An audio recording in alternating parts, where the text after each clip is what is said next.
कंठात उमलते प्रगतीची भाषा. सल्ला मसलत शंका निरसन यात पुरे आशा. अभिमानाने घराघरातून, अभिमानाने घराघरातून नाद गरजुने आता. जय महाराष्ट्र जय महाराष्ट्र ही गाऊया गाथा. जय महाराष्ट्र जय महाराष्ट्र ही गाऊया गाथा. जय महाराष्ट्र जय महाराष्ट्र ही गाऊया गाथा. नमस्कार. महाराष्ट्र शासनाच्या माहिती व जनसंपर्क महासंचालनालयाच्या जय महाराष्ट्र कार्यक्रमात मी हेमंत बर्वे आपलं सगळ्यांचं मनापासून स्वागत करतो. मंडळी, आपल्याला माहिती आहे की ह्या कार्यक्रमामध्ये आपण महाराष्ट्राच्या विविध भागांमध्ये आरोग्याशी संबंधित, आयुष्याशी संबंधित विविध क्षेत्रात काम करणाऱ्या कर्तबगार आणि कार्यक्षम अशा मंडळींची चर्चा करतो आणि विविध विषयांसंबंधी माहिती मिळवतो, जेणेकरून आपलं अनुभव विश्व समृद्ध व्हावं. आमच्या गेल्याच भागामध्ये बालकांचं आरोग्य या विषयावरती डॉक्टर हेमंत जोशी यांना आपण इकडे आमंत्रित केलेलं होतं, बोलतं केलेलं होतं आणि त्यांच्या कार्यक्रमाला आपल्यापैकी अनेक श्रोत्यांनी इतका सुंदर प्रतिसाद दिला की जवळजवळ 300च्या आसपास ईमेल्स आमच्यापर्यंत या कार्यक्रमाविषयी, त्या कार्यक्रमाला दाद देणारे आले. असंच लोक ठेवा. आजचा हा कार्यक्रम आपला असा आहे की 21वे शतक यासंबंधी अनेक जाणत्यांनी असे अंदाज बांधले की 21व्या शतकामध्ये मानसिक आजार हा प्रमुख आजार जगभरचा असेल. आपल्याला माहिती आहे की दिवसेंदिवस आत्महत्या, आणखीन या मानसिक रोगाला बळी पडणाऱ्या लोकांची संख्या आपल्या आजूबाजूला खूप वाढते आणि म्हणूनच या विषयावर बोलतं करण्यासाठी, या विषयाचं गांभीर्य ओळखून प्रथम महाराष्ट्र शासनानं 24 फेब्रुवारी 2015 पासून एक हेल्पलाईन सुरू केली, 104. मानसिक आजार झालेल्या व्यक्तींच्या कुटुंबातील, त्यांच्या आजूबाजूचे नातेवाईक, त्यांचे ऑफिसमधले सहकारी, त्यांचा मित्रपरिवार, त्यांना ओळखणारे जे जे जण असतात त्या सगळ्यांनी आपल्या या संबंधित व्यक्तीला मानसिक उपचार करण्याची गरज आहे हे जाणून घ्यायची गरज असते आणि म्हणूनच याविषयी अधिकाधिक माहिती घेऊन आपण या विषयासंबंधी स्वतःला अधिक जाणतं करूया. आज आपल्यासोबत आलेले आहेत माननीय डॉक्टर नीलम मुळे. डॉक्टर मॅडम, तुमचं मी स्वागत करतो. नमस्कार. डॉक्टर नीलम मुळे यांचा परिचय करून देणारी एक ध्वनी चित्रफित आपण आधी पाहूया. डॉक्टर नीलम मुळे हे नाशिकमधील वैद्यकीय, शैक्षणिक, सामाजिक क्षेत्रातील सुपरिचित नाव. नीलम यांचा जन्म अमरावती येथे सामान्य कुटुंबात झाला. त्यांनी महाविद्यालयीन जीवनापासून आपली आवड जोपासत विविध क्षेत्रातील कामाने स्वतःची ओळख निर्माण केली आहे. बॅडमिंटन आणि थ्रोबॉल खेळातील क्रीडापटू म्हणून त्यांनी विद्यापीठ, राज्य आणि राष्ट्रीय पातळीवर अनेक स्पर्धांमध्ये प्रतिनिधित्व केलं आहे. यामध्ये पुरस्कार आणि सन्मान प्राप्त केले आहेत. पदव्युत्तर शिक्षणात समाजशास्त्र विषयात MA आणि निसर्गोपचार आणि स्वसंमोहन विषयातील पदव्या त्यांनी प्राप्त केल्या.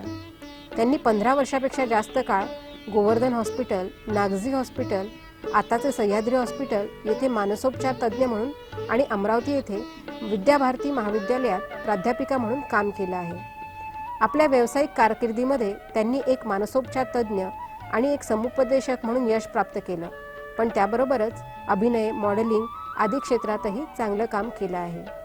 त्यांची खरी ओळख झाली ती समुपदेशन क्षेत्रात त्यांनी केलेल्या कार्यामुळे. डॉक्टर मॅडम, धावपळीच्या आजच्या सगळ्या जीवनामध्ये मानसिक आणि शारीरिक या दोन्ही स्तरांवरती माणसाचं आयुष्य बिघडत चाललेलं आहे. शारीरिक आयुष्य बिघडल्याच्या काही टेस्ट असतात, आपण करून बघतो आणि कुठे काय बिघडतं जाणू शकतो, पण मानसिक आरोग्य बिघडलेलं आहे किंवा एखाद्याचं चांगलं आहे हे तुम्ही कसं सांगू शकाल? बहुतांशी मानसिक आरोग्य हे निश्चितच आजकालची जीवनशैली आहे त्यामुळे बिघडलेलं आहे आणि यात आता वयोगट सुद्धा राहिलेला नाही. अगदी लहान मुलांमध्ये सुद्धा मानसिक रुग्णांची लक्षणं दिसून येतात. असं म्हणू शकतो की साधारणतः एक जी मानसिक आरोग्याची जी हे असते की या लिमिट नंतर जर का व्यक्ती वेगवेगळ्या पद्धतीने वागत आहे, त्याच्या वागणुकीमध्ये विविधता जाणवत आहे, त्यांची वागणुकीची जी पद्धत आहे त्याच्यामध्ये जर का अस्थिरता निर्माण होत आहे, वैचारिक पातळीवर जर का अस्थिरता निर्माण होत आहे, तर त्याला आपण मानसिक रुग्णांचा कल आहे असं समजू शकतो. पण मानसिक आजार आणखी शारीरिक वाढ या दोन्हीमध्ये कसा संबंध असेल? मानसिक आजार हे लहान वयातही दिसून येतात. साधारणतः वयवर्ष 8 ते 10 पासून सुद्धा मानसिक आजार दिसून येतात. अगदी लहान मुलांमध्ये जसं लहान मुलं जर का एखाद्या वेळेस म्हणत असतील की मला शाळेत जायचा कंटाळा येतो, मला दूर कुठेतरी जाऊन निघून जावं असं वाटतं, मला झोपच येत नाही रात्रंदिवस, अशा पद्धतीची जर का त्यांची वागणूक असेल किंवा संवादात त्यांच्या बोलण्यात जर का येत असेल तर पालकांनी हे समजायला काही हरकत नाही की हा मानसिक रुग्ण होऊ शकतो. पण साधारण तुमच्या अनुभवामध्ये किती वयाचा मानसिक रुग्ण लहानात लहान तुम्ही स्वतः ट्रीट केलात किंवा तुमच्या माहितीत कोणी ट्रीट केलंय? माझ्या माहितीप्रमाणे साधारणतः वयवर्ष 7च्या पुढे मानसिक रुग्णता असण्याची शक्यता असते. कारण का ज्या वयामध्ये लहान मुलांमध्ये थोडीफार समज आलेली असते तर त्या वयामध्ये त्यांना बेड वेटिंग होणे, याला चांगल्यापैकी बऱ्यापैकी लक्षण हे मुलांमध्ये दिसून येतं की ते भीतीमुळे त्यांना बेड वेटिंग बऱ्याच वेळा होत असतं. अपरिचित व्यक्तींशी त्यांना बोलण्यामध्ये असंबद्धता येते. जर का कोणी पाहुणी मंडळी घरी येतात आहेत आणि त्यांच्यासमोर जर का त्यांचं इंट्रोडक्शन वगैरे होऊन जात असेल तर तिथे ते त्या गोष्टीला समोर जायला घाबरतात, त्यांच्याशी बोलायला घाबरतात. कुठे 4 मित्रांमध्ये जर का कोणी त्यांना बोललं काही तर त्याचा चिडचिडेपणा जाणवतं. अभ्यासाचं ज्या पद्धतीने त्यांच्यावर ट्रेस येतो त्यामध्ये सुद्धा ते मागे पडत जातात. यातून आपल्याला मानसिक आजाराची लक्षणं बऱ्यापैकी दिसून म्हणजे येतात. कोणताही प्रतिसाद ते खूप टोकाला जाऊन देतात. हा, टोकाला जाऊन देतात निश्चितच. आणि मानसिक आजारांची प्रमुख कारणं तुम्ही काय सांगाल? मानसिक आजाराची प्रमुख कारणं म्हणजे की ही व्यक्ती निराशावादी असते. जास्तीत जास्त नकारात्मक विचार लोकांमध्ये आपल्याला बघायला मिळतात. बऱ्याच अंशी ही व्यक्ती एकलकोंडेपणा यांच्यामध्ये जाणवतो. एकटे राहणं पसंत करतात. तर कधी कधी दूरवर जास्तीत जास्त महिने स्वतःला कोंडून सुद्धा घेतात. असेही मी काही केसेस बघितले आहे. जवळपास 2-2, 3-3 महिने ते लोकांच्या संपर्कात राहत नाही, लोकांना भेटायला टाळतात, गर्दीच्या ठिकाणी जायला टाळतात. सतत कशा ना कशाची तरी त्यांना भीतीने ग्रासलेलं असतं. अशा विविध प्रकारांचे आजार या मानसिक आजारामध्ये येतात. या सगळ्या लक्षणांवरून आपण जाणू शकतो की या हा व्यक्तीला व्यक्ती काहीतरी मानसिक मनाचं आजार- अस्वस्थ आहे. अस्वस्थता आहे. पण माझी कारणं कशात दडलेली आहेत? म्हणजे अनुवंशिकतेमध्ये आहेत की परिस्थितीजन्य आहेत? कसं आहे की जसं माणूस हा एक सामाजिक प्राणी आहे त्यामुळे निश्चितच अनुवंशिकता हा पण त्याच्या मागचं कारण आहे. पण काही अंशी अनुवंशिकता असते. परंतु कुटुंब हे खूप महत्त्वाची बाब आहे. ज्या समाजामध्ये तो राहतो हा तो समाज सुद्धा त्याच्या मागचं कारण एक असू शकतं. ज्या वातावरणामध्ये तो लहानाचा मोठा होतो ही वातावरणामध्ये ज्या त्याला अनुभव येतात हे सुद्धा खूप महत्त्वाची बाब असते मानसिक आजाराविषयी. कारण त्याला आलेले अनुभव, लोकांशी तो कसा वागतो, लोक त्याला कशा पद्धतीने वागवतात, त्याला वागणूक कशी मिळते, ही बहुतांशी मानसिक आजारांची बरीचशी लक्षणं त्याच्यामध्ये आढळून येतात. पण मानसिक आजाराला आपण असं वर्गीकरण करायचं म्हटलं तर त्याचे असे काय मुख्य भाग पडतात की बाबा हा जसं शिझोफ्रेनिया आहे, त्याचं तुम्ही 2-3 भाग सांगू शकाल? मानसिक आजार जर का जास्तीत जास्त प्रमाण जे बघण्यात येतं ते ताणाचं येतं. आजकाल आपण बघतो धावपळीचं जीवनशैली आहे आणि जास्तीत जास्त लोकांना ताणातून जावं लागतं आणि हा ताणच पुढे जाऊन डिप्रेशनचं स्वरूप घेतो, ज्याला आपण दमन असे म्हणू शकतो. उदासीनता त्याच्यामध्ये दिसून येते. ही व्यक्ती बरेच त्याच्या कामामध्ये उदासीन असते, त्याला कुठल्याच गोष्टीचा उत्साह राहत नाही. प्रत्येक वेळेस कंटाळवाणापणे त्याच्यामध्ये वाटायला लागतो की एकच काम, निरसपणा येतो कामामध्ये आणि त्याच्या वागणुकीमध्ये सुद्धा तो जाणवतो. प्रत्येक वेळेस बोलताना नकारात्मक वाक्य जास्तीत जास्त त्याच्याकडून बोलल्या जातात. हा एक डिप्रेशनचा प्रकार असतो. शिवाय स्किझोफ्रेनिया म्हणून पण एक आजार असतो की ज्याला आपण मानसिक आजारातला जास्तीत जास्त वरचा टप्पा म्हणू शकतो. हा व्यक्ती असंबंधित बोलत असतो, काय त्याच्या शब्दांमध्ये फारशी संबंध नसतो. कधीही कुठलंही वाक्य कुठूनही सुरू होईल आणि कुठेही जाऊ संपेल असं त्यांचं बोलण्याचं एक प्रक्रिया असते. शिवाय ऑब्सेशन कंपल्सिव्ह डिसऑर्डर्स म्हणून पण यामध्ये असतं की ते स्वच्छताला धरून हे लोक फार जागरूक असतात. कायम स्वच्छतेबद्दल हे जागरूक असतात. त्यामध्ये सतत हात धुणे, टेबल स्वच्छ करणे, घरातल्या वस्तू टापटीप आणि नीटनेटक्या असाव्या असे त्यांना वाटते. टापटीपणा असणे किंवा चांगल्या पद्धतीने राहणीमान असणे, स्वच्छता असणे ही तर नॉर्मल थिंग आहे किंवा चांगली गोष्ट असते. परंतु हे लोक त्याच्या पलीकडे जातात, ज्याला कंपल्शन म्हणतात, ज्याला आपण कंपल्सिव्ह म्हणतो. याचं कंपल्शन जेव्हा येतं त्यावेळेस ही व्यक्ती एकच क्रिया वारंवार करते. उदाहरणार्थ त्याचा हात धुतल्यानंतर त्याला असं वाटतं की माझ्या हाताला अजूनही मळ आहे किंवा काही डस्ट आहे आणि ती माझ्या पोटात गेली तर मला काहीतरी होईल, म्हणून तो सारखा दिवसभर हात धुण्याचा प्रयत्न करतो. शिवाय प्रत्येक वेळेस तो जर का एखादी गोष्ट सिरियल वाईज त्याला हवी असते, नंबर वाईज हवी असते, जर का एखादा आमच्याकडे जे रुग्ण येतात उपचारासाठी तर त्यावेळेस बऱ्याच वेळा त्यांना काही मेडिसिन्स वगैरे दिल्या गेली असेल आणि त्या मेडिसिन ज्या पद्धतीने लिहिल्या जातात तर त्या त्याच पद्धतीने घेतल्या गेल्या पाहिजे असं त्याचा मानस असतो. जर का चुकून एखादी मेडिसिन मागे पुढे घेतल्या गेली म्हणजे खाली लिहिलेली मेडिसिन वर लिहिलेल्या मेडिसिनच्या मागे पुढे घेतल्या गेली तर त्याला कायम या गोष्टीचा ट्रेस असतो की ही गोळी मी नंबर वाईज घेतली नाही, आता मला काहीतरी होणार. म्हणजे लवचिकता कमी असते. हा लवचिकता फार कमी असते. कंपल्शन खूप असतं त्यांना प्रत्येक गोष्टीमध्ये. एखादी गोष्ट जिथे असेल त्याच जागेवर जशीच्या तशीच असायला हवी हा त्यांचा अट्टहास असतो. आणि हा अट्टहास तो स्वतःपुरता नसून दुसऱ्यासाठी सुद्धा असतो, ज्याला आपण कंपल्सिव्ह डिसऑर्डर्स म्हणतो. कारण त्याचं कंपल्शन जेव्हा तो दुसऱ्याला करतो तेव्हा बऱ्याच अंशी जेव्हा मॅरिड कपल असतात वैवाहिक जीवनामध्ये जेव्हा असे पेशंट्स आपण बघतो तर त्यांचा डिवोर्स किंवा घटस्फोट होण्याची जास्तीत जास्त शक्यता असते. कारण हा जो स्वभाव आहे हा बऱ्याच अंशी लोकांना माहिती नसतो की हा एक मानसिक आजार आहे. आणि मग ही व्यक्ती का अशी वागते, का सतत घरात स्वच्छता हवी, जागेवर हवं, हा जो संवाद त्यांच्यामध्ये चालतो त्याच्यातून त्यांच्यात भांडणं वगैरे सुरुवात होते आणि बऱ्याच अंशी हे घटस्फोटाकडे ही गोष्ट वळते. शिवाय एन्झायटी म्हणून पण एक आजार आहे की याच्यामध्ये रुग्ण सतत कुठल्या ना कुठल्या गोष्टीची चिंता करत असतो. चिंता म्हणजे की माझ्यासोबत काही होईल का, माझ्यासोबत काही वाईट होईल का. साहजिक आहे, चिंता आपणही करतो आपल्या भविष्याविषयी, आपल्या स्वतःविषयी किंवा आजच्या कामाविषयी, पण ती चिंता वेगळी. एक नॉर्मल लेवलला माणूस जेव्हा चिंता करतो तेव्हा विचार करतो की नाही मला ही गोष्ट करायची आणि तो ताण असल्यामुळे आपण ते काम करतो.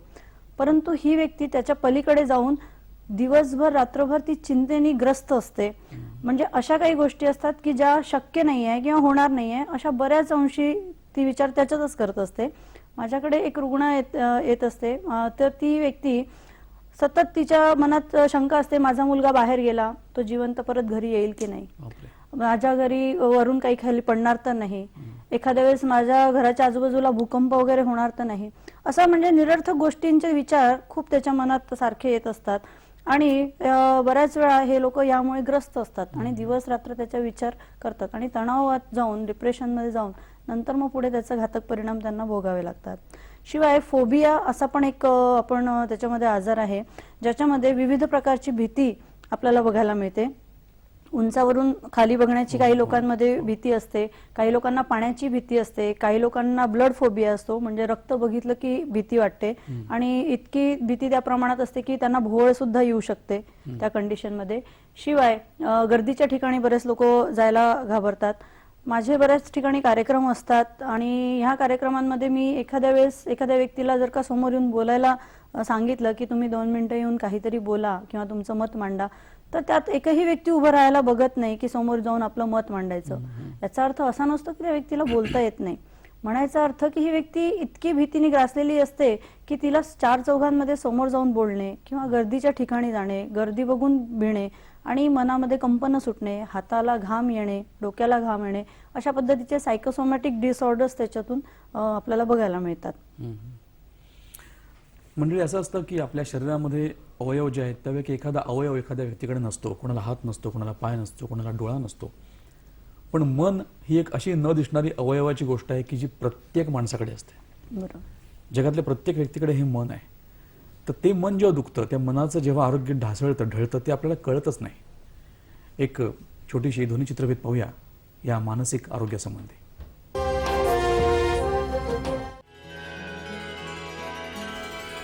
तणाव आजच्या स्पर्धेच्या युगात तरुणांना नैराश्याकडे नेणारी एक गंभीर समस्या.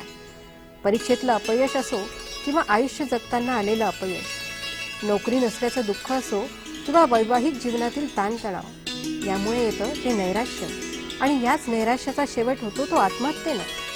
नैराश्य हे कोणत्या एका क्षेत्रात राहिलं नसून शाळा, महाविद्यालय, उद्योगधंदे यासारख्या अनेक क्षेत्रांना त्यानं कवेत घेतलं आहे. तंत्रज्ञानामुळे जग जवळ आलं असलं तरी एकमेकांच्या संपर्कात असणारे लोक माणसांच्या प्रचंड गर्दीमध्ये सुद्धा एकटे असल्यासारखे वावरतात. यातूनच मानसिक अवस्था खचून कोणत्याही कामात रस वाटत नाही. परिणामी लोक आत्महत्येसारखा विघातक मार्ग निवडतात. स्पर्धेच्या युगात स्वतःला कमी समजणे, एकटेपणा, अपयश अशा नकारात्मक गोष्टींमुळे माणसाचा आत्मविश्वास कमी होऊन तो नैराश्याच्या जाळ्यात अडकतो. यातूनच व्यक्तीच्या मेंदूवर, मनावर त्याचे गंभीर परिणाम होतात. अशा या गंभीर समस्येतून बाहेर पडण्यासाठी सकारात्मक दृष्टिकोन जोपासणं, वेळेचं योग्य नियोजन करणं, आत्मविश्वास वाढवणं, संवाद कौशल्य विकसित करणं या गोष्टींना प्राधान्य द्यायला हवं. यासोबतच तज्ज्ञ मार्गदर्शकांच्या मदतीनेही आपण या गर्तेतून बाहेर पडू शकतो. शेवटी आयुष्य हे एकदाच मिळतं, त्याला सुंदर बनवल्यास आनंददायी जीवन जगण्याचा मार्ग सापडेल. तुम्ही आता ज्या गोष्टी सांगितल्यात, आपल्या प्रेक्षकांपैकी बऱ्याच जणांना या गोष्टी काही काही जणांच्या आयुष्यामध्ये घडत असतील. कोणी स्वच्छतेविषयी अति आग्रही असेल, पण या गोष्टी कंपल्सरीली मानसिक हे दाखवतात संतुलन ढळल्याचं. कारण माझ्या माहितीत काही व्यक्ती आहेत की ज्या खरंच खूप नॉर्मल आणि खूप चांगल्या आहेत, पण ते स्वच्छतेविषयी अति आग्रही आहेत. त्यामुळे त्यांच्या घरात भांडणं पण होतात. पण म्हणून त्या व्यक्तीकडे मी आता तुम्ही बोलताना विचार करत होतो की ती व्यक्ती मानसिक असून संतुलन ढळलेली वाटते का, तर नाही वाटत. त्याला तुम्ही कसं सांगाल की हा एक प्रकारचा असा आजार असतो ज्याला आपण ऑब्सेशन कंपल्सिव्ह डिसऑर्डर्स म्हणतो, की ही व्यक्ती सुशिक्षित असू शकते, शिकलेली, चांगल्या पदावर असू शकते, कार्यरत असू शकते, परंतु हिच्या मनामध्ये ती गोष्टीची फिअर असते की जर का मी ही गोष्ट स्वच्छ केली नाही, जागेवरच्या जागेवर ठेवली नाही, तर मला काहीतरी होईल. या भीती पोटी ती व्यक्ती ही गोष्ट करत असते. मग त्याच्यामध्ये ती इतर परिस्थितीमध्ये नॉर्मल असते, लोकांशी बोलताना चालताना नॉर्मल असते, पण जर का ती तुम्हाला शेक हँड करेल तर ती पहिले जाऊन हात धुवून येईल की मी शेक हँड केला, आता या व्यक्तीचे जम्स माझ्या हाताला लागलेले आहेत आणि मला काहीतरी याचा आजार होईल असं मनात त्याच्या असतं. आणि हे ते मोकळ्या मनाने बोलत नाही, ही गोष्ट ती कोणाला सांगत नाही. कदाचित त्यांना ही गोष्ट माहीतच नाही की हा एक प्रकारचा मानसिक आजार असतो आणि म्हणून ते आपल्याला वाटतंय की ही व्यक्ती नॉर्मल आहे, याला काहीच आजार नाहीये. पण अति नीटनेटकेपणा करणे, आणि याच्यामध्ये एक महत्वाची बाब मी असं पण सांगू शकेल की घरी ज्या स्त्रिया असतात, महिला वर्ग आहे, यांनी आपल्या लहान मुलांना सवयी लावताना या गोष्टीचा कायम विचार करावा की लहान मुलांना कधीही कोणत्या गोष्टीसाठी अति आग्रही असू नये. त्यांना भूक लागलेली नाहीये तर त्यासाठी आग्रह धरू नये की तू आत्ताच खा, वेळ झाली आहे म्हणून खा. त्याला भूक लागेल त्यावेळेस तो खाईल, पण वेळ झालेली आहे म्हणून तू खाल्लंच पाहिजे हा आग्रह धरणं चुकीचं आहे. किंवा बऱ्याच वेळा शौचाला जाणे, लघवीसाठी जाणे, याच्यासाठी सुद्धा काही घरात कंपल्शन असतं की या वेळेसच तुम्ही गेलं पाहिजे. अगदी लहान मुलांना, अगदी 4-5 वर्षाच्या मुलांना या पद्धतीने जेव्हा सवयी घरातली आई लावते किंवा वडील दोघांपैकी ज्यांना ऑब्सेशन असेल ती व्यक्ती अशा पद्धतीचं बिहेवियर घरात करत असते. आणि ते जर का कंपल्शन मध्ये ते मूल वाढलं तर निश्चितच मोठा होऊन त्याला सुद्धा हा आजार होण्याची शक्यता असते. कारण ते त्याला मनावर बिंबवलेलं गेलेलं आहे की हे असं केलं नाही तर काहीतरी होतं बाबा, असं त्याच्या एक मनात भीती बसते. तुमच्या बोलण्याचा रोख सगळा शिस्तीवरती आहे. अजून बरेच प्रश्न आमच्या सगळ्यांच्याच मनामध्ये आहेत, फक्त एका छोट्याशा विश्रांतीनंतर. पंजाब नेशनल बैंक की तरफ से तुम सर्वना धनत्रयोदशीच्या हार्दिक शुभकामना. पंजाब नेशनल बैंक की तरफ से तुम सर्वना धनत्रयोदशीच्या हार्दिक शुभकामना. मंडळी नमस्कार. विश्रांतीनंतर पुन्हा एकदा आजच्या जय महाराष्ट्रमध्ये आपला विषय आहे मनाचे आरोग्य, आणि आपण चर्चा करतो डॉक्टर नीलम मुळे यांच्याशी. डॉक्टर मॅडम, प्रश्न असा होता की मानसिक आरोग्याचं समाजातलं जे प्रमाण आहे ते गंभीर स्थितीला पोहोचलेलं आहे की त्याची सुरुवात आहे? नाही, असं आजची जीवनशैली बघता निश्चितच आपण सगळेजण धावपळीमध्ये असतो आणि प्रत्येक व्यक्तीला काही ना काही साध्य करायचं आहे आणि म्हणून तो आयुष्यामध्ये धावत जात आहे किंवा भौतिक सुखांकडे त्याचा कल जास्तीत जास्त आपल्याला बघायला मिळतो. म्हणजे आज आपल्याकडे छोटा मोबाईल आहे तर त्याच्यापेक्षा मोठा हवा आहे, त्याच्यापेक्षा मोठा हवा आहे. छोटी गाडी आहे तर त्याच्यापेक्षा मोठी हवी आहे, ही गाडी आहे तर दुसऱ्या चांगल्या याच्यापेक्षा न्यू ब्रँडची हवी आहे. असं माणसाचं मन सारखं धावत आहे भौतिक गोष्टींकडे आणि समाधान होत नाहीये निश्चितच. आणि त्यामुळे ह्या आजार बळावतात आहे असंही मी म्हणेल की कुठेतरी माणसाला थांबवला पाहिजे, की त्याला आपली चौकट त्यांनी आखून दिली पाहिजे. त्यामुळे हे प्रमाण जास्तीत जास्त घडण्याची शक्यता आहे. आणि गांभीर्याने बघितलं झालं तर प्रत्येक 4 व्यक्तीमागे एक व्यक्ती हा ताणाने ग्रस्त आहे, तो डिप्रेशनमध्ये जाण्याची शक्यता जास्त असते. दिवसभरात बरेच तास तो ताणामध्ये काम करत असतो आणि त्यासाठी त्याला हे कळत सुद्धा नाही की हा ताण आपल्याला डिप्रेशनकडे घेऊन जात आहे. ही एक महत्त्वाची बाब आहे. तर साधारणतः 20 ते 30% हे प्रमाण ताणामुळे जास्तीत जास्त वाढलेलं आहे. परंतु अगदी सिव्हिअर केसेस ज्या आहेत, काही स्किझोफ्रेनिया सारखे जे आहेत ते त्याचं प्रमाण थोडं कमी आहे या अंशी.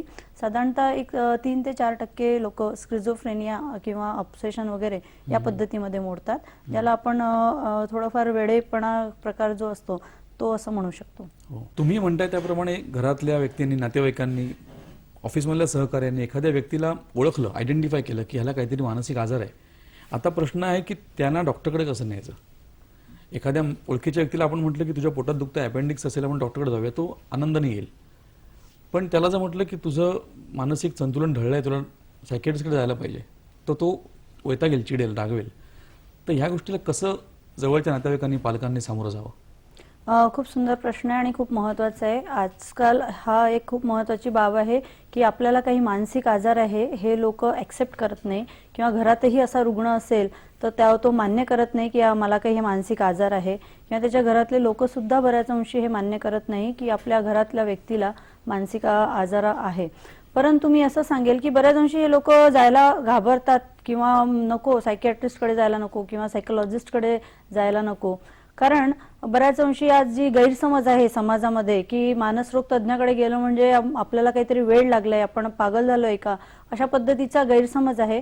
पण मी असं सांगू इच्छिते की प्रत्येक नॉर्मल व्यक्तीसाठी सायकोलॉजिस्ट हा वर्क करत असतो, आणि प्रत्येक नॉर्मल व्यक्तीने त्याच्या आयुष्यामध्ये येणारा ताणतणाव हा सायकोलॉजिस्टकडे किंवा मानसरोग तज्ज्ञाकडे जाऊन त्याचं समुपदेशन घेऊन निश्चितच त्याचं काय उपाय त्याच्यावर करता येईल, तो ताण कसा कमी करता येईल यावर विचार करायला हवा. पण त्याला कशा पद्धतीने डॉक्टरकडे न्यावं, म्हणजे काय समजून, कारण तुमच्याकडे बरेच पेशंट येत असतील आणि त्यांना काय सांगून आणलंय तुम्हाला कळत असेल नंतर की. निश्चितच बऱ्याच अंशी हे जेव्हा लोक जायला दजावत नाही त्यावेळेस बऱ्याच वेळा आम्ही अशा पद्धतीने पण त्यांना बोलवलं जातं की त्यांचा जो इंटरेस्ट फॅक्टर असतो की त्यांना एखाद्या गोष्टीची आवड आहे, तर मग त्यांना सांगितलं जातं की अमुक अमुक गोष्ट तुला आवडते, त्या संदर्भात त्या मॅडम किंवा ते सर तुला माहिती देणार आहे, मार्गदर्शन करणार आहे, तू त्यांच्याकडे जा, त्यांच्याशी बोललं की तुला अजून जास्त चांगल्या पद्धतीने तुझ्या आवडीच्या विषयाबद्दल माहिती मिळेल. अशा पद्धतीने सांगून सुद्धा आम्ही बऱ्याच वेळा त्यांना आमच्याकडे बोलवतो आणि आमच्या उपचाराला सुरुवात करतो. आजकाल कुटुंबाचा आकार कमी झालेला आहे, नाती सगळी विस्कळीत झालीत, नाती कमी आहेत. म्हणजे अनेक अशी मुलं आहेत की ज्यांना आत्या, मावशी, मामा माहितीच नाही, एकंड्या नाहीच आहेत. तर अशा नात्यांची सगळी वीण सगळी ढळल्यामुळे असं झालंय जास्ती. निश्चितच ही सगळ्यात महत्त्वाची बाब आहे मानसिक आरोग्याविषयी, कारण आजकालचा संवाद तुटत चालला आहे. संवाद हा अगदी घराघरात सुद्धा होत नाही आहे. म्हणजे आपण म्हणतो की प्रत्येक घरी असं आपल्याला बघायला मिळेल की आपण टीव्ही समोर बसतोय घरातली सगळी मंडळी, आणि प्रत्येक व्यक्ती अगदी जेवायला जरी बसली की आपण सगळे मिळून जेवण करू, पण जेवण करताना ती टीव्ही बघत असते, ती एकामेकांसोबत बोलत नसते, संवाद साधत नसते. दिवसभरात आपण कोणाकोणाला भेटलो, काय काय केलं, हे पालकांनी मुलांना विचारलं पाहिजे, त्यांच्यामध्ये रस घेतला पाहिजे, त्यांना त्यांच्या आयुष्यामध्ये काय चाललं आहे हे पालकांनी जाणून घ्यायला हवंय. शिवाय आपल्या घरामध्ये प्रत्येक व्यक्ती काय काय करतोय, त्याचं आयुष्य कुठल्या पद्धतीने चाललंय, त्याच्या आयुष्यामध्ये कोणकोणत्या घटना घडतात आहे हे सुद्धा माहिती असणं खूप गरजेची गोष्ट आहे. आणि जिथे हा संवाद तुटत चाललाय तर निश्चितच याला कुठेतरी वाईट वळण मिळणार आहे, आणि हे सुख किंवा त्या गोष्टीसाठी व्यक्ती बाहेरच्या लोकांकडे धाव घेतो आहे, मित्रमैत्रिणींमध्ये गुरफटतो आहे, फोन किंवा इंटरनेट किंवा अजून अशा काही माध्यमांमध्ये तो अडकत आहे, आणि कदाचित एखाद्या वेळेस वाईट वळणाला सुद्धा लागू शकतो. त्यामुळे संवाद घडणं फार महत्त्वाचं आहे की ज्या घरामध्ये चांगला संवाद असेल, चांगला एकमेकांशी रिलेशनशिप जिथे डेव्हलप लोक करत असतील, तिथे या मानसिक आजाराचं प्रमाण पण कमी असेल. हो, कारण दुःख हे शेअर केलं की ते कमी हलकं होतं, कमी होतं. जसं तुम्ही समुपदेशन करता, तुमच्याशी पेशंट दुःख त्यांचं शेअर करतात म्हणून तुम्ही त्यांना समुपदेशन करू शकता. पण घरामध्ये हे शेअरिंगच नसल्यामुळे प्रत्येक व्यक्ती एकटी एकटी एकटी होत चालली, स्वतःचा एक कोश विणत. पूर्वीच्या वेळी जेव्हा कुटुंब पद्धती होती आणि तेव्हा आजी आजोबा असे काही लोक घरात असायचे, त्यावेळेस आई जर का मुलाला रागवते तर तो मुलगा पटकन आजीकडे जायचा किंवा आजोबांकडे जायचा, आणि तिथे त्याला विसावा वाटायचा की नको, आता मला थोडा वेळ रागवण्यातून सुटकारा मिळालेला आहे आणि कोणीतरी आश्रयस्थान दिलेलं आहे. आज ते आश्रयस्थान नाही आहे. त्यामुळे कितीही समजा आई रागवली किंवा मुलाचं काही चुकलं तर परत तो तिच्याचकडे येणार, त्याला तिथे जायला जागाच नाहीये आणि त्याला विसाव्याची जागा नाहीये, आणि म्हणून बऱ्याच अंशी हे मानसिक आजार लहान मुलांमध्ये सुद्धा आपण बघायला मिळतात. हे जे विसाव्याची तुम्ही उल्लेख केला, हा विसावा नसल्याचं एक नैराश्य, स्वतःच्या करिअरमधली नैराश्याची घटना घडलेली, कुठली तरी एखादा मानसिक धक्का बसलेला, अशा सगळ्या नैराश्यग्रस्त माणसांनी काय करावं, समाजात कसं मिसळावं? कारण आत्महत्येपर्यंत प्रवास अजून व्हायचा आहे त्याचा. बऱ्याच अंशी ताणामुळे नैराश्य येत असतं, आणि नैराश्यामध्ये जास्तीत जास्त दिवस राहणारी व्यक्ती ही आत्महत्येचा प्रयत्न सुद्धा करू शकते. वारंवार तिच्या मनात वाईट विचार येणे, नकारात्मक भावना उत्पन्न होणे, मी म्हणजे काहीच नाही, मला कुठलं महत्त्व नाही आहे, स्वतःला मान्य न करणे, अशा बऱ्याचशा गोष्टी आत्महत्येला कारणीभूत असतात. आणि जेव्हा हे नैराश्य येत असतं तर शक्यतोवर लवकरात लवकर तुम्ही मानसरोग तज्ज्ञांकडे जाऊन किंवा तुमचे जे काही फॅमिली डॉक्टर्स असतात त्यांच्याकडे जाऊन उपचार घेतलेला कधीही चांगला. निश्चितच तुम्ही जेव्हा फॅमिली डॉक्टरकडे जातात आणि त्यांना सांगतात की मला अशा अशा पद्धतीने त्रास होतोय, कुठेतरी तुमचं तिथे मन मोकळं करणं खूप गरजेचं असतं. किंवा एखादी तुमच्या जवळची व्यक्ती आहे, मित्र आहे, मैत्रीण आहे, त्यांच्याशी तुम्ही बोलतं झालं पाहिजे, संवाद साधला पाहिजे. शिवाय तुमच्या काही आवडीनिवडी असतील, ज्या गोष्टींचा तुम्हाला रस आहे, ज्या गोष्टीमध्ये आवड आहे, एखादा छंद जोपासणे, कोणाला खेळणं आवडत असेल तर खेळू शकतात, एखाद्याला बागकाम आवडत असेल तर बागकाम करू शकता. अशा विविध प्रकारामध्ये आवडी ज्या पद्धतीच्या असतील तिथे तुम्ही इंटरेस्ट घेऊन स्वतःमध्ये ते डेव्हलप करायला पाहिजे, जेणेकरून मानसिक आजारापासून तुम्ही दूर राहू शकता. मंडळी, अमरावतीमधील एक ज्येष्ठ डॉक्टर आहेत, ज्येष्ठ मानसोपचार तज्ज्ञ आहेत, डॉक्टर लक्ष्मीकांत राठी. याच विषयासंबंधीचा एक छान बाईट आपण त्यांच्याकडून ऐकूया. मानसिक आजार दिवसेंदिवस वाढतच चाललेले आहे. आज मानसिक आरोग्याला शारीरिक आरोग्यापेक्षा जास्त महत्त्व आहे. मानसिक आरोग्याचे बिघडण्याचे वेगवेगळे कारण असू शकतात. काही सायकोलॉजिकल असतात, ज्याला आम्ही स्ट्रेस म्हणतो. आज प्रत्येक माणसाचं स्ट्रेस वाढतच जात आहे. ज्याप्रमाणे माणसाला इन्शुलिन कमी झाल्यामुळे साखर होतो, त्याचप्रमाणे मेंदूचे केमिकल्स कमी झाल्यामुळे माणसाला डिप्रेशन नावाचा आजार होऊ शकतो. आज जगात 30% लोकांना डिप्रेशन या नावाचा आजार आहे. याचे लक्षणं वेगवेगळे असतात. माणसाची काही काम करायची इच्छा होत नाही, त्याला मजा येत नाही, त्याचे जुने शौक जे होते ते करत नाही, त्याचं ॲपेटाईट कमी होतो, त्याचं वजन कमी होतो. डिप्रेशनमध्ये एक सगळ्यात मोठी समस्या जी आज आहे ते आहे की या आजारात माणसाला आत्महत्या करायची प्रवृत्ती निर्माण होते. तो कधी कधी आपल्या मित्राला सांगतोही की मला असं वाटतं की मरून जावं, पण समाजात त्याला तेवढा सिरियसली घेत नाही जेवढा काउन्सिलर्स जे आमचे ते ट्रेन झाले. एक नीलम मॅडम जे होत्या, जे आज नाशिक जिल्ह्यात फार चांगलं काम करत आहे. माणसाला आज असं कोणीतरी पाहिजे ज्याला तो आपल्या मनाची व्यथा सांगू शकेल, त्याचा ऐकणारा व्यक्ती पाहिजे. संयुक्त कुटुंब न राहिल्यामुळे आज अशी कमतरता समाजात निर्माण झाली आहे. माणसाच्या वेदना माणसाच्या मनातच राहून जातात आणि ते एक प्रेशर कुकर सारखं त्याचं मन तयार होऊन जाते, ज्याने ते मानसिक आजार वाढतात. आपलं मन आपल्या मित्राकडे, नातेवाईकाकडे, शेजाऱ्याकडे कोणातरी उघडून ठेवलं पाहिजे. मनाचं दडपण जे आहे ते वाढू नाही दिलं पाहिजे. काही ना काही शारीरिक व्यायाम करायला पाहिजे, योगा किंवा मेडिटेशन करायला पाहिजे आणि आपल्या आरोग्याला चांगला राखायचा प्रयत्न केला पाहिजे. जर आम्ही असं केलं तर मला निश्चित विश्वास आहे की समाजात मानसिक रुग्णाची संख्या कमी होईल, समाजात आत्महत्या करणाऱ्या लोकांची कमी होईल. वेळ फक्त मानसिक जागरूकता वाढवायची आहे आणि वेळेवर त्याच्यामध्ये दखल घेण्याची आहे. डॉक्टर मॅडम, प्रश्न असा आहे की आपल्या आयुष्याची जी एक जन्मापासून 50, 60, 70 पर्यंतची जी पूर्ण आयुष्याची एक कमान आहे, त्याच्यामध्ये हा आजार कुठल्या वयोगटात जास्त आढळतो असं काय सांगू शकाल? साधारणतः आजकाल तर खूप लहान मुलांमध्ये पण हा आजार आढळतोय, पण जास्तीत जास्त प्रमाण वयात आल्यानंतर हे प्रमाण जास्तीत जास्त बघायला मिळतं. जसं मुलं वयात येतात 18, 19 ते 22 वर्षामध्ये हे बऱ्याच अंशी डिप्रेशनचं प्रमाण आपण मुलांमध्ये बघतो. ज्या पद्धतीने विद्यार्थी आत्महत्या करतात किंवा करिअरला घेऊन चिंताग्रस्त असतात, नोकरी मिळत नाही किंवा स्वतःचे कौशल्य त्यांना माहिती नसतात की आपल्यात काय कौशल्य आहे, त्याचा विकास आपण कशा पद्धतीने करू शकतो, याचं अज्ञान असल्यामुळेही बरेच लोक आत्महत्येला प्रवृत्त होतात. तर साधारणतः या वयोगटामध्ये पण आपण आत्महत्येचं प्रमाण जास्तीत जास्त बघत असतो. शिवाय वयावरचं 45च्या वर गेलेली जी व्यक्ती असते त्यांच्यामध्येही प्रमाण आपल्याला हे बघायला मिळतं. कारण त्या वेळेपर्यंत त्या व्यक्तीची मानसिकता अशी असते की मी आतापर्यंत जे आयुष्यामध्ये केलं अजून मला हवा तो स्तर मिळालेला नाही आहे, पाहिजे जितकी मी आता ओढाताण केलेली आहे त्याचं मला हवं तसं सक्सेस मिळालेलं नाही आहे. हे सुद्धा जेव्हा नैराश्य एखाद्या व्यक्तीला येतं तेव्हा आत्महत्येसाठी तो प्रवृत्त होतो. ज्येष्ठांमध्ये काय स्वरूपाचं तुम्ही बघता?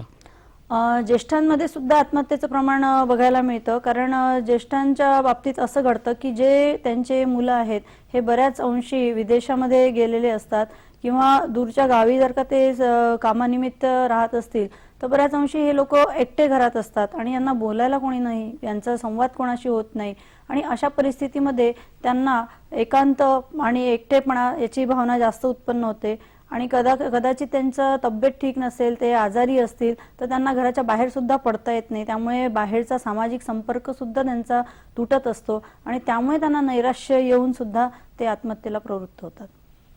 म्हणजे आपल्या आयुष्याचं काही प्रयोजनच नाही, कोणाला काही पडलेलं नाही, अशा प्रकारची अशा पद्धतीची भावना त्यांच्यात निर्माण होते. मूळ धरते. पण हे जे पौगंडावस्थेतलं वय आहे, ज्या वयात हातात मोबाईल नावाचं दुधारी शस्त्र येतं की खरं तर ते आपल्याला कुठच्याकडे घेऊन जाऊ शकतं चांगल्या अर्थाने, पण ते शस्त्र तुमची वाट पण लावू शकतं. तुमच्याकडे अशा काही घटना घडल्या असतील की या मोबाईल पायी मुलांनी कशा प्रकारे स्वतःची स्वप्न भंग करून घेतलेली आहेत? हां, बऱ्याच अंशी आता ह्या ज्या पद्धतीने मोबाईलमध्ये अगदी लहान मुलांपासून आपण बघतो की अगदी थोडा वेळ मिळाला तरी त्यांना मोबाईल हवा असतो, गेम खेळायचा असतो आणि त्यातून ही प्रवृत्ती डेव्हलप होत असते. जसं जसं हे मोठे होतात तर त्यांना जास्तीत जास्त त्याच्या अट्रॅक्शन तयार होतं आणि निश्चितच जेव्हा हे या वयात असतात मुलं त्यावेळेस वाईट गोष्टींचं अट्रॅक्शन जास्तीत जास्त निर्माण होतं आणि वाईट गोष्टींकडे त्यांचा कल लवकर जातो. आणि यामधून असाही अनुभव मला आलेला आहे काही रुग्णांच्या बाबत की कमी वयामध्ये जास्त गोष्टींची माहिती मिळणे हे सुद्धा धोकादायक आहे आणि त्यामुळे सुद्धा मुलांमध्ये बरेचसे चेंजेस आलेले आहेत मानसिक याच्यावर आणि त्यांनी डिप्रेशनमध्ये जाऊन त्यांनी आत्महत्येचा प्रयत्न केलेला आहे. पण काही काही क्षुल्लक कारणांवरून मुलांच्या गोष्टी घडतात की म्हणजे फेसबुकवरती कोणी लाईक केलं, अनलाईक केलं, अशा पण असं तर माझ्याकडे अजून काही आहेत की ज्या मुलांना मी बऱ्याचशा कॉलेजेसमध्ये वगैरे जात असते याविषयी माहिती देण्यासाठी, व्याख्याने वगैरे द्यायला, तर त्याच्यामध्ये मला असं बरंचसं लक्षात येतं की मुलं मी चांगला दिसत नाही इतक्या क्षुल्लक कारणामुळे सुद्धा डिप्रेशनला जातात. शिवाय मला कोणी गर्लफ्रेंड नाहीये, माझ्याकडे बॉयफ्रेंड नाहीये, अशा छोट्या छोट्या गोष्टींसाठी सुद्धा ते डिप्रेस होतात आणि आत्महत्येचा प्रयत्न करतात. आणि आजकाल फेसबुक वगैरे आहे, मग मला लाईक्सच मिळाले नाही, मला मी ज्या काही गोष्टी शेअर केल्या त्याला लाईक्स मिळाले नाहीत, अशा क्षुल्लक कारणामुळे सुद्धा म्हणायचा अर्थ हा डिप्रेशनचाच प्रकार आहे की इतका ताण त्या गोष्टीचा त्यांच्या मनावर आलेला असतो की त्यामुळे ते आत्महत्येस प्रवृत्त होतात. आपली चर्चा खूप वेगळ्या वळणाने सुरू आहे. अजून काही प्रश्न आपल्या मनामध्ये आहेत, फक्त एका छोट्याशा विश्रांतीनंतर. पंजाब नॅशनल बँक के तरफे तुम्हा सर्वांना धनत्रयोदशीच्या हार्दिक शुभकामना. पंजाब नॅशनल बँक के तरफे तुम्हा सर्वांना धनत्रयोदशीच्या हार्दिक शुभकामना. म्हणजे नमस्कार. विश्रांतीनंतर पुन्हा एकदा जय महाराष्ट्रामध्ये आपला आजचा विषय आहे मनाचं आरोग्य. आपण चर्चा करतो डॉक्टर नीलम मुळे यांच्याशी. लोकसंख्येच्या प्रमाणामध्ये मनोरुग्णांना हाताळायला डॉक्टर्सची संख्या उपलब्धता आहे तेवढी का कमी पडते? निश्चितच कमी आहे. ज्या पद्धतीने आजकाल मानसिक आजार वाढवलेला आहे किंवा वाढलेला आहे समाजामध्ये, तर यासाठी मी नवीन पिढीला आव्हान करेल की निश्चितच त्यांनी या क्षेत्रामध्ये काम करावे किंवा हा विषय अभ्यासाला घ्यावा आणि त्यात अभ्यास करून निश्चितच प्रावीण्य मिळवून या क्षेत्रात काम करावे. कारण ज्या पद्धतीने आजार वाढलेला आहे आणि त्या पद्धतीने खूप कमी डॉक्टर्स उपलब्ध आहेत या विषयावर काम करायसाठी, त्यामुळे नक्कीच युवकांसाठी हा एक चांगला करिअरसाठी पण विषय आहे. पण मग समाजामध्ये अनेक वर्ग असे असतील की जे डॉक्टरकडे न जाता आणि अजून कुठे जातील अंधश्रद्धेपायी, असं काही तुमच्या माहितीमध्ये काही अनुभव? हो, हा एक खूप महत्त्वाचा मुद्दा तुम्ही विचारला आहे. कारण मानसिक आजाराविषयी डॉक्टरपर्यंत न येण्याचं एक दुसरं कारण हे पण आहे की अंधश्रद्धा खूप आपल्या समाजामध्ये बघायला मिळते. जेव्हा एखादा व्यक्ती म्हणतो किंवा विचित्र पद्धतीने वागणूक करतो, त्याचं असंबंधित बोलणं असतं किंवा तो वेडेवाकडे चाळे करतो आहे किंवा आउट ऑफ कंट्रोल कधी कधी जातो, तर त्यावेळेस सगळ्यांची मानसिकता ही असते की याला भूताने झपाटले आहे, भूताटकी झालेली आहे, बाहेरचं काहीतरी झालेलं आहे, नजर लागलेली आहे, अशा बऱ्याचशा गोष्टी त्याच्यामध्ये लोकांचा विचार आपण बघायला मिळतो. आणि लोक यासाठी इतर ठिकाणी म्हणजे बुवाबाजीकडे वळतात किंवा मंदिरांमध्ये जातात. अशा बऱ्याचशा ठिकाणी ते देवासाठी साकडं घालतात आणि पाहिजे त्या पद्धतीने खर्च सुद्धा करतात, वेगवेगळ्या पूजापाठ करतात. अशा विविध पद्धतीने त्या रुग्णाला उपचार करण्याचा प्रयत्न करतात. परंतु त्यांनी हे लक्षात घेतलं पाहिजे की हा उपचार सुरू असताना बऱ्याच अंशी त्या रुग्णाला वाईट ट्रीटमेंट मिळत असते. त्याला मारल्या जातं, त्याला बांधल्या जातं, त्याला वेगवेगळ्या पद्धतीने झाडूपुसा केल्या जातो, बऱ्याच वेळा झाडूनी वगैरे त्याला मारल्या जातं आणि अशा पद्धतीने त्याला काही टोचे दिले जातात. अशा या पद्धतीने त्याचा मानसिक आजार जास्तीत जास्त अजून बळावतो आणि हे लोक चांगल्या चांगल्या घरातल्या लोकांना बऱ्याच वेळा पैशांसाठी सुद्धा या गोष्टी करतात की पैसा मिळाला पाहिजे आणि त्याच्यामध्ये त्यांचा उपचाराचा फारसा काही रोल नसतो. म्हणून शक्यतोवर यांनी मानसरोग तज्ज्ञाकडे त्याला त्वरित नेलं पाहिजे आणि समुपदेशन किंवा सायकियाट्रीकडे ट्रीटमेंट घेणं हे तेवढंच महत्त्वाची गोष्ट आहे. या सगळ्याच्या मुळाशी ताणतणाव आहेत, सगळ्याच्या मुळाशी नैराश्य आहे, सगळ्याच्या मुळाशी सुसंवाद नसल्याचं सगळं हे आहे. तर तुम्हाला आजच्या आपल्या श्रोत्यांना प्रेक्षकांना काय सांगायला आवडेल? निश्चितच सुसंवाद हा घडणं फार महत्त्वाची बाब आहे. आजच्या दैनंदिन जीवनामध्ये जे धावपळीचं युग आहे आपलं आणि यामध्ये प्रत्येक व्यक्ती धावत असतो, एक ना एक अनेक गोष्टींकडे तो सतत धावत आहे आणि त्यामुळेच त्याच्यावर ताण आणि नैराश्य या भावना निर्माण झालेल्या आहे. कुठेतरी आपण 100 वर्षाची गोष्ट 10 वर्षात करण्याचा जो आपला कल आहे की मला लवकरात लवकर कुठली गोष्ट हवी आहे, पटकन हवी आहे, मी त्यासाठी थांबू शकत नाही, संयम आपण कुठेतरी हरवलेला आहे. तर निश्चितच हे धोकादायक आहे. आपल्यामध्ये आपण संयम वाढवायला पाहिजे, पेशन्स वाढवायला पाहिजे आणि याशिवाय आपण वेगवेगळ्या क्षेत्रामध्ये कार्यरत असलं पाहिजे. त्याच्यासाठी तुम्ही खेळ हे खूप चांगलं क्षेत्र आहे की जे तुम्हाला वेगळ्या पद्धतीने आयुष्याला कलाटणी देऊ शकतं, वेगवेगळ्या विविध पैलूतून तुम्ही आयुष्य बघू शकता. शिवाय ज्या व्यक्तीला एखाद्याला गाण्याची आवड आहे, एखाद्याला वाद्याची आवड आहे, एखाद्याला बागकामाची आवड आहे किंवा निसर्गाची आवड आहे, तर त्यांनी त्या त्या क्षेत्रामध्ये सुद्धा काम करायला पाहिजे. ना की फक्त एक मी जी डिग्री घेतली आहे किंवा माझा जो व्यवसाय आहे किंवा ज्या ऑफिसमध्ये मी काम करतो तेवढंच म्हणजे माझं आयुष्य आहे आणि त्यात जास्तीत जास्त मी भौतिक गोष्टींकडे माझा कल असला पाहिजे. ही जी विचार करण्याची प्रक्रिया आहे यामुळे हे डिप्रेशनचं आणि ताणाचं प्रमाण जास्तीत जास्त वाढत चाललं आहे. तर शक्यतोवर घरातल्या लोकांसोबत संवाद साधणे, वेगवेगळ्या विविध विषयांमध्ये इंटरेस्ट घेणे आणि स्वतःचा इंटरेस्ट डेव्हलप करणे, वेगवेगळ्या क्षेत्रामध्ये काम करणे, मग ते सामाजिक क्षेत्र सुद्धा असू शकतं. तुमच्यामध्ये एखादा चांगला गुण आहे तर तो तुम्ही दुसऱ्या ठिकाणी जाऊन लोकांना शिकवू शकता, माहिती देऊ शकता, मैत्री चांगल्या पद्धतीने तुम्ही करू शकता. 4 तुमचे जवळचे मित्र तुम्हाला हवे आहेत. एखाद्या दिवशी जर का तुम्हाला काही मानसिक समस्या आहे तर ती तुम्ही 4 मित्रांमध्ये जाऊन शेअर करता आली पाहिजे. इतका तुमचा संपर्क असला पाहिजे लोकांशी, जेणेकरून ऐन वेळेस ज्यावेळेस ताण आपल्याला असह्य होतो त्यावेळेस आपण तिथे मन मोकळं करू शकतो.